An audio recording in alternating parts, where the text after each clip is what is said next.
મારા પ્રિય દેશવાસીઓ, નમસ્કાર. મન કી બાત એટલે દેશના સામૂહિક પ્રયાસોની વાત, દેશની ઉપલબ્ધિઓ વિશે વાત, જનજનના સામર્થ્યની વાત. મન કી બાત એટલે દેશના યુવા સપનાઓ અને દેશના નાગરિકોની આકાંક્ષાઓની વાત. હું આખા મહિના દરમિયાન મન કી બાતની પ્રતીક્ષા કરું છું, જેથી હું તમારી સાથે સીધો સંવાદ કરી શકું. કેટલા બધા સંદેશાઓ, કેટલા મેસેજીસ.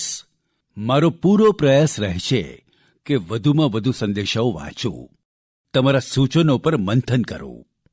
સાથીઓ, આજે ખૂબ જ ખાસ દિવસ છે. આજે એનસીસી દિવસ છે. એનસીસીનું નામ સામે આવતા જ આપણને સ્કૂલ કોલેજના દિવસો યાદ આવી જાય છે. હું પોતે પણ એનસીસીનો કેડેટ રહ્યો છું. આથી પૂરા વિશ્વાસ સાથે કહી શકું છું કે તેનાથી મળેલો અનુભવ મારા માટે અણમોલ છે. એનસીસી યુવાનોમાં અનુશાસન, નેતૃત્વ અને સેવાની ભાવના ઉત્પન્ન કરે છે. તમે પોતાની આસપાસ જોયું હશે, જ્યારે પણ ક્યાંય કોઈ આપદા આવે છે, પછી તે પૂરની પરિસ્થિતિ હોય, ક્યાંક ભૂકંપ આવ્યો હોય, કોઈ દુર્ઘટના થઈ હોય, ત્યાં મદદ કરવા માટે એનસીસીના કેડેટ અવશ્ય ઉપસ્થિત થઈ જાય છે. આજે દેશમાં એનસીસીને મજબૂત કરવા માટે સતત કામ થઈ રહ્યું છે. 2014માં લગભગ 14 લાખ યુવાનો એનસીસી સાથે જોડાયેલા હતા. હવે 2024માં 20 લાખથી વધુ યુવાનો એનસીસી સાથે જોડાયેલા છે. પહેલાની સરખામણીએ 5000 અને નવી શાળાઓ કોલેજોમાં હવે એનસીસીની સુવિધા થઈ ગઈ છે. અને સૌથી મોટી વાત, પહેલાં એનસીસીમાં ગર્લ્સ કેડેટ્સની સંખ્યા લગભગ 25%ની આસપાસ રહેતી હતી. હવે એનસીસીમાં ગર્લ્સ કેડેટ્સની સંખ્યા લગભગ 40% થઈ ગઈ છે. સીમા પર રહેનારા યુવાનોને વધુમાં વધુ એનસીસી સાથે જોડવાનું અભિયાન પણ સતત ચાલુ છે. હું યુવાનોને આગ્રહ કરીશ કે વધુમાં વધુ સંખ્યામાં એનસીસી સાથે જોડાઓ.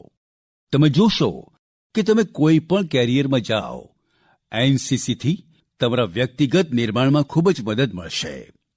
સાથીઓ, વિકસિત ભારતના નિર્માણમાં યુવાનોનો રોલ ખૂબ જ મોટો છે.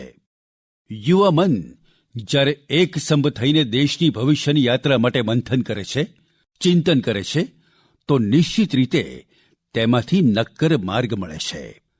તમે જાણો છો કે 12 જાન્યુઆરીએ સ્વામી વિવેકાનંદની જયંતિ પર દેશ યુવા દિવસ મનાવે છે. આગામી વર્ષે સ્વામી વિવેકાનંદજીની 162મી જયંતિ છે. આ વખતે તેને ખૂબ જ વિશેષ રીતે મનાવવામાં આવશે. આ અવસર પર 11-12 જાન્યુઆરીએ દિલ્હીના ભારત મંડપમમાં યુવા વિચારોનો મહાકુંભ આયોજિત થવા જઈ રહ્યો છે. અને આ પહેલનું નામ છે વિકસિત ભારત યંગ લીડર્સ ડાયલોગ. ભારતભરમાંથી કરોડો યુવાનો તેમાં ભાગ લેશે.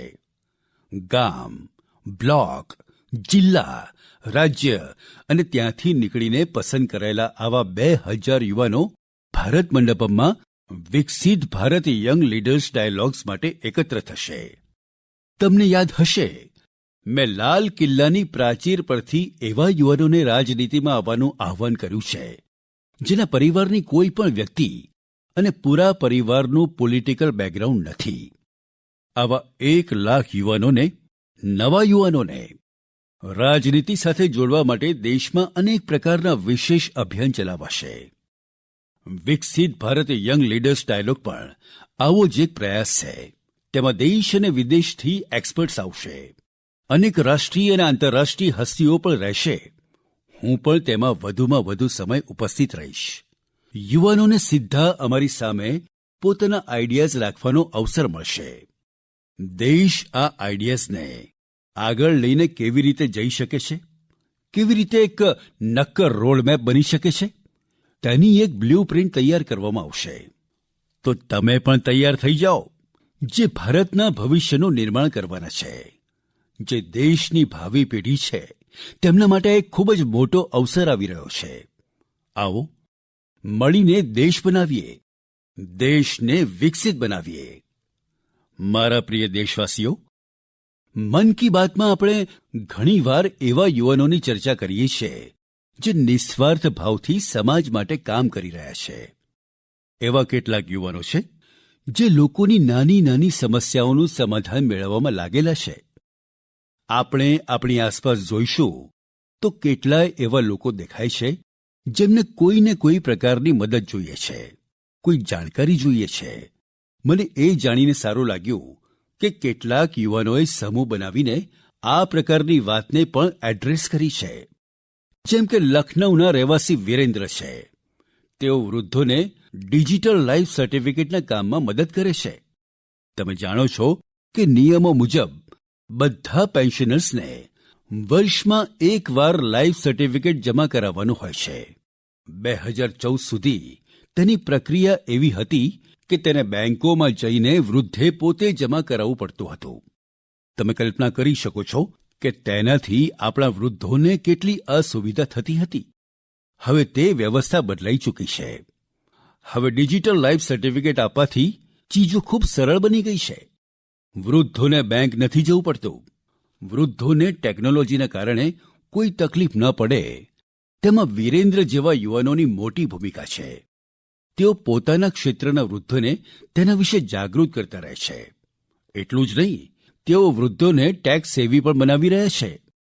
આવા જ પ્રયાસોથી આજે ડિજિટલ લાઈફ સર્ટિફિકેટ મેળવનારાઓની સંખ્યા 80 લાખના આંકડાને પાર કરી ગઈ છે.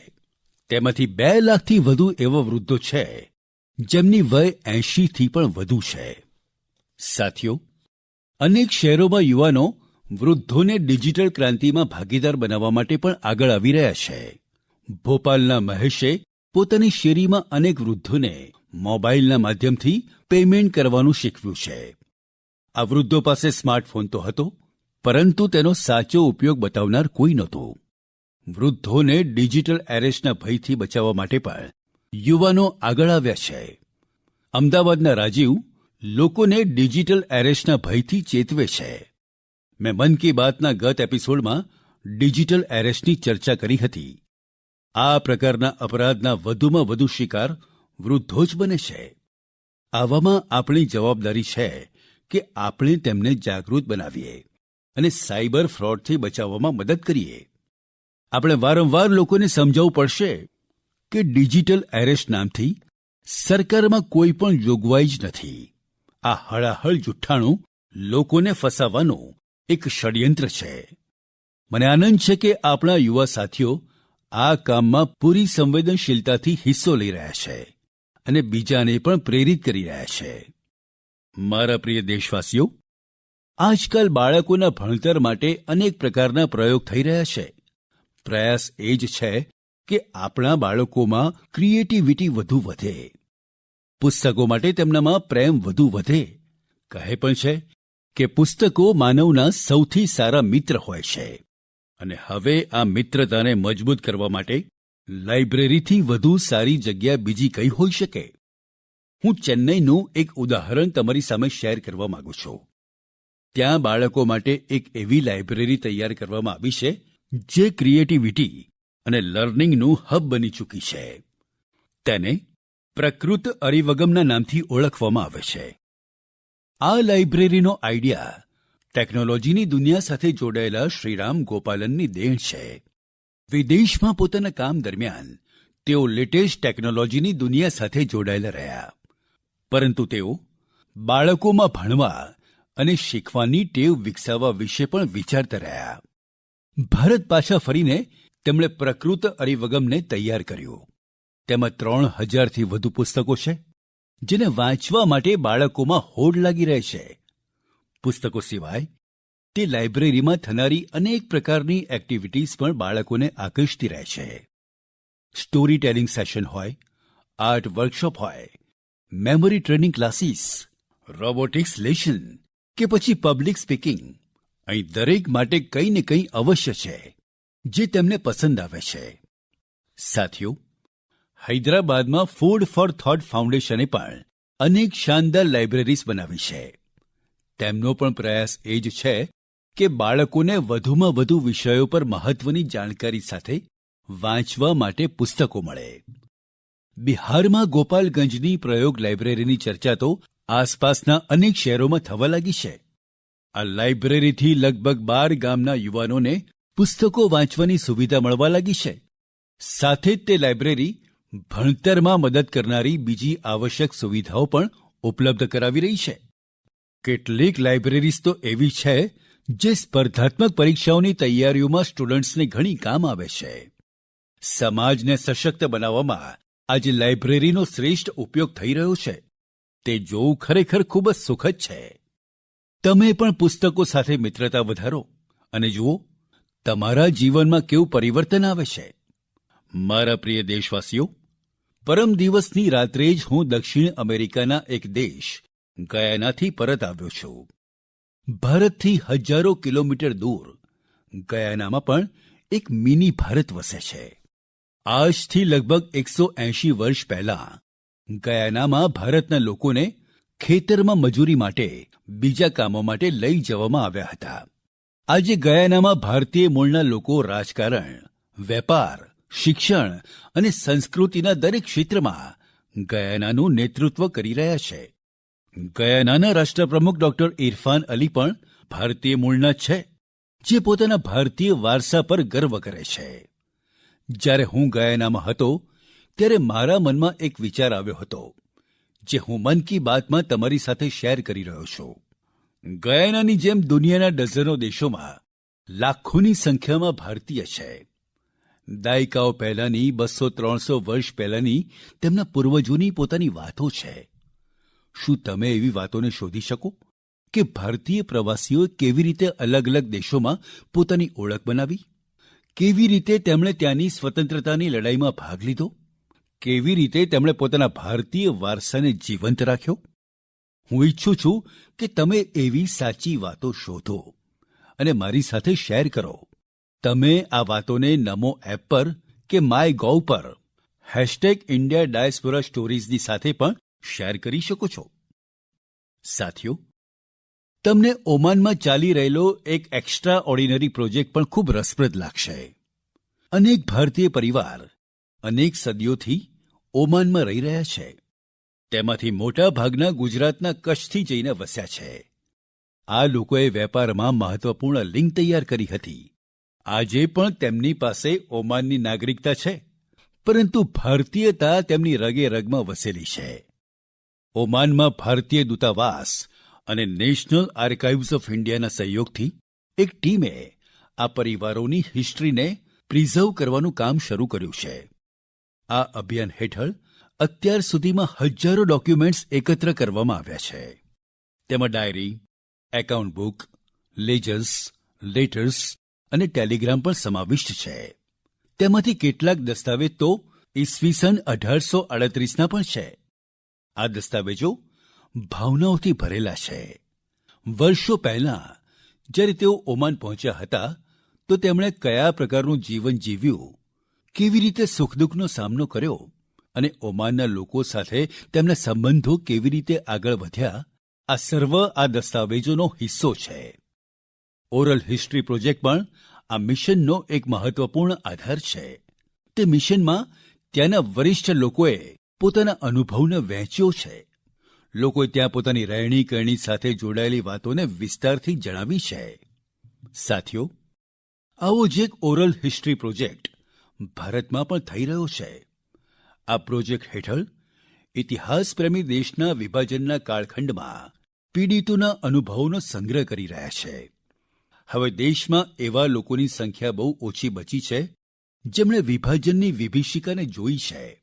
આવામાં આ પ્રયાસ ઓર વધુ મહત્વપૂર્ણ બની ગયો છે.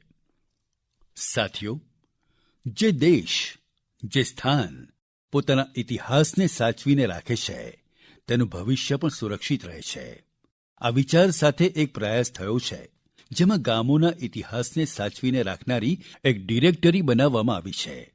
સમુદ્રી યાત્રાના ભારતના પુરાતન સામર્થ્ય સાથે જોડાયેલા પ્રમાણોને સાચવીને રાખવાનું પણ અભિયાન દેશમાં ચાલી રહ્યું છે. આ કડીમાં લોથલમાં એક બહુ મોટું મ્યુઝિયમ પણ બનાવવામાં આવી રહ્યું છે. તેના સિવાય તમારા ધ્યાનમાં કોઈ મેન્યુસ્ક્રિપ્ટ હોય, કોઈ ઐતિહાસિક દસ્તાવેજ હોય, કોઈ હસ્તલિખિત પ્રતિ હોય, તો તેને પણ તમે નેશનલ આર્કાઇવ ઓફ ઇન્ડિયાની મદદથી સાચવી શકો છો. સાથીઓ, મને સ્લોવાકિયામાં થઈ રહેલા આવા જ એક પ્રયાસ વિશે ખબર પડી છે, જે આપણી સંસ્કૃતિને સંરક્ષિત કરવા અને તેને આગળ વધારવા સાથે જોડાયેલો છે. ત્યાં પહેલીવાર સ્લોવાક લેંગ્વેજમાં આપણા ઉપનિષદોનો અનુવાદ કરાયો છે. આ પ્રયાસોથી ભારતીય સંસ્કૃતિના વૈશ્વિક પ્રભાવની પણ ખબર પડે છે. આપણા બધા માટે ગર્વની વાત છે કે દુનિયાભરમાં એવા કરોડો લોકો છે જેમના હૃદયમાં ભારત વસે છે. મારા પ્રિય દેશવાસીઓ, હવે હું તમારી સાથે દેશની એક એવી ઉપલબ્ધિ વહેંચવા માંગુ છું, જેને સાંભળીને તમને પ્રસન્નતા પણ થશે અને ગૌરવ પણ થશે. અને જો તમે તે નથી કર્યું તો કદાચ પસ્તાવો પણ થશે. કેટલાક મહિના પહેલાં આપણે એક પેડ માં કે નામ અભિયાન શરૂ કર્યું હતું. આ અભિયાનમાં દેશભરના લોકોએ ખૂબ જ ઉત્સાહથી ભાગ લીધો. મને એ જણાવતા ખૂબ જ આનંદ થાય છે કે આ અભિયાને 100 કરોડ વૃક્ષ રોપવાનો મહત્વનો પડાવ પાર કરી લીધો છે. 100 કરોડ વૃક્ષ, તે પણ માત્ર 5 મહિનાઓમાં. આ આપણા દેશવાસીઓના અથાગ પ્રયાસોથી સંભવ થયું છે. તેની સાથે જોડાયેલી એક બીજી વાત જાણીને તમને ગર્વ થશે. એક પેડ માં કે નામ અભિયાન હવે દુનિયાના બીજા દેશોમાં પણ ફેલાઈ રહ્યું છે. જ્યારે હું ગયાનામાં હતો તો ત્યાં પણ આ અભિયાનનો સાક્ષી બન્યો.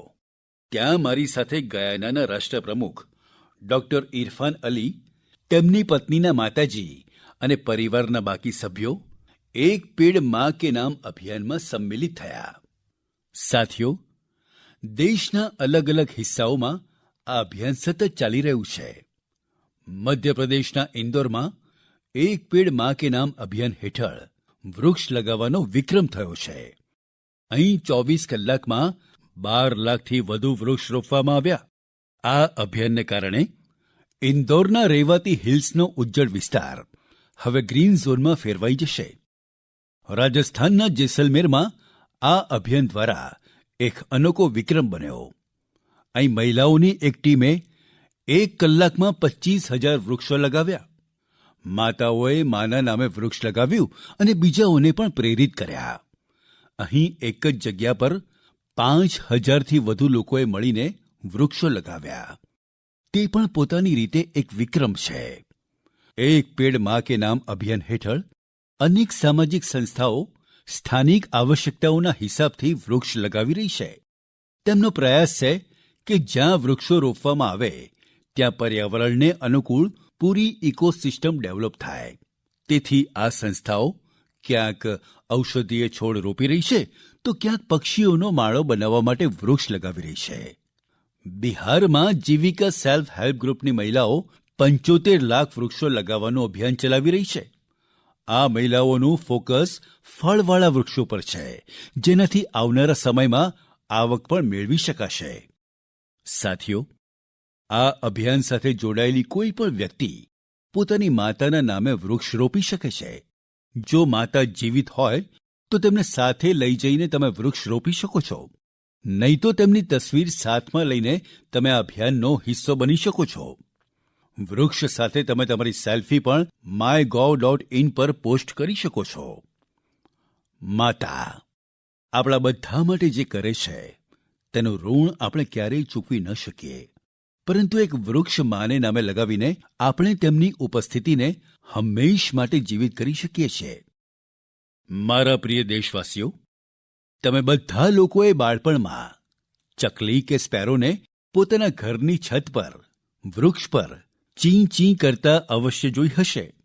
ચકલીને તમિલ અને મલયાળમમાં કુરુવી, તેલુગુમાં પિચ્ચુકા અને કન્નડમાં ગુબ્બીના નામે ઓળખવામાં આવે છે. દરેક ભાષા, સંસ્કૃતિમાં ચકલી અંગે કિસ્સા વાર્તાઓ સંભળાવવામાં આવે છે. આપણી આસપાસ બાયોડાયવર્સિટીને જાળવી રાખવામાં ચકલીનું એક ખૂબ જ મહત્વપૂર્ણ યોગદાન હોય છે. પરંતુ આજે શહેરોમાં જવલ્લે જ ચકલી જોવામાં આવે છે. વધતા શહેરીકરણના કારણે ચકલી આપણાથી દૂર ચાલી ગઈ છે.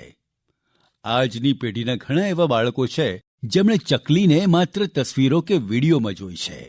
આવા બાળકોના જીવનમાં આવા પ્રિય પક્ષીના પુનરાગમન માટે કેટલાક અનોખા પ્રયાસ કરવામાં આવી રહ્યા છે. ચેન્નઈના કુડુગલ ટ્રસ્ટે ચકલીની સંખ્યા વધારવા માટે સ્કૂલના બાળકોને પોતાના અભિયાનમાં સમાવિષ્ટ કર્યા છે. સંસ્થાના લોકો સ્કૂલમાં જઈને બાળકોને સમજાવે છે કે ચકલી રોજિંદા જીવનમાં કેટલી મહત્વપૂર્ણ છે. આ સંસ્થાઓ બાળકોને ચકલીઓનો માળો બનાવવાની ટ્રેનિંગ આપે છે. તેના માટે સંસ્થાના લોકોએ બાળકોને લાકડાનું એક નાનું ઘર બનાવવાનું શીખવ્યું. તેમાં ચકલીના રહેવા ખાવાની વ્યવસ્થા કરી. તે એવા ઘર હોય છે જેને કોઈ પણ ઇમારતની બહારની દિવાલ પર કે વૃક્ષ પર લગાવી શકાય છે. બાળકોએ આ અભિયાનમાં ઉત્સાહ સાથે હિસ્સો લીધો અને ચકલી માટે મોટી સંખ્યામાં માળા બનાવવાનું શરૂ કરી દીધું. છેલ્લા 4 વર્ષમાં સંસ્થાએ ચકલી માટે એવા 10,000 માળા તૈયાર કર્યા છે. કુડુગલ ટ્રસ્ટની આ પહેલથી આસપાસના વિસ્તારોમાં ચકલીની વસ્તી વધવાની શરૂ થઈ ગઈ છે. તમે પણ તમારી આસપાસ આવા પ્રયાસો કરશો તો નિશ્ચિત રીતે ચકલી ફરીથી આપણા જીવનનો હિસ્સો બની જશે. સાથીઓ, કર્ણાટકના મૈસૂરની એક સંસ્થાએ બાળકો માટે અર્લી બર્ડ નામનું અભિયાન શરૂ કર્યું છે. આ સંસ્થા બાળકોને પક્ષીઓ વિશે જણાવવા માટે ખાસ પ્રકારની લાઇબ્રેરી ચલાવે છે. એટલું જ નહીં, બાળકોમાં પ્રકૃતિ પ્રત્યે જવાબદારીનો ભાવ ઉત્પન્ન કરવા માટે નેચર એજ્યુકેશન કીટ તૈયાર કરવામાં આવી છે. આવી કીટમાં બાળકો માટે story book, games, activity sheets અને જિગ્સો પઝલ્સ છે. આ સંસ્થા શહેરના બાળકોને ગામડાઓમાં લઈ જાય છે અને તેમને પક્ષીઓ વિશે માહિતી આપે છે. આ સંસ્થાના પ્રયાસોને કારણે બાળકો પક્ષીઓની અનેક પ્રજાતિઓને ઓળખવા લાગ્યા છે. મન કી બાતના શ્રોતા પણ આ પ્રકારના પ્રયાસથી બાળકોમાં પોતાની આસપાસની પ્રકૃતિને જોવા, સમજવાનો અલગ દૃષ્ટિકોણ વિકસિત કરી શકે છે. મારા પ્રિય દેશવાસીઓ, તમે જોયું હશે, જેવું કોઈ કહે છે કે સરકારી કાર્યાલય, તો તમારા મનમાં ફાઇલોના ઢગલાની તસવીર બની જાય છે. તમે ફિલ્મોમાં આવું જ કંઈક જોયું હશે. સરકારી કાર્યાલયોમાં આ ફાઇલોના ઢગલા પર કેટલીય મજાકો બનતી રહે છે. અનેક વાર્તાઓ પણ લખાઈ ચૂકી છે. વર્ષોના વર્ષો સુધી આ ફાઇલો ઓફિસમાં પડી રહેવાથી તેમાં ધૂળ ભરાઈ જતી હતી. ત્યાં ગંદકી થવા લાગતી હતી. આવી દાયકાઓ જૂની ફાઇલો અને સ્ક્રેપને હટાવવા માટે એક વિશેષ સ્વચ્છતા અભિયાન ચલાવવામાં આવ્યું. તમને એ જાણીને આનંદ થશે કે સરકારી વિભાગોમાં આ અભિયાનના અદ્ભુત પરિણામ સામે આવ્યા છે.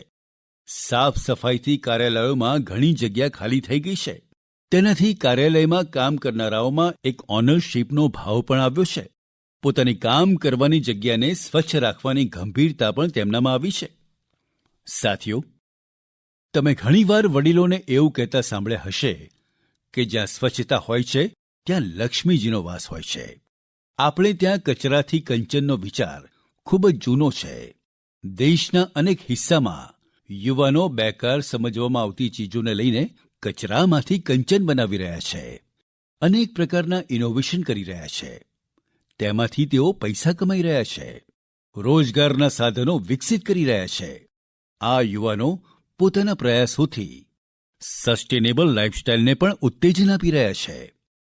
મુંબઈની 2 દીકરીઓનો આ પ્રયાસ ખરેખર ખૂબ જ પ્રેરક છે.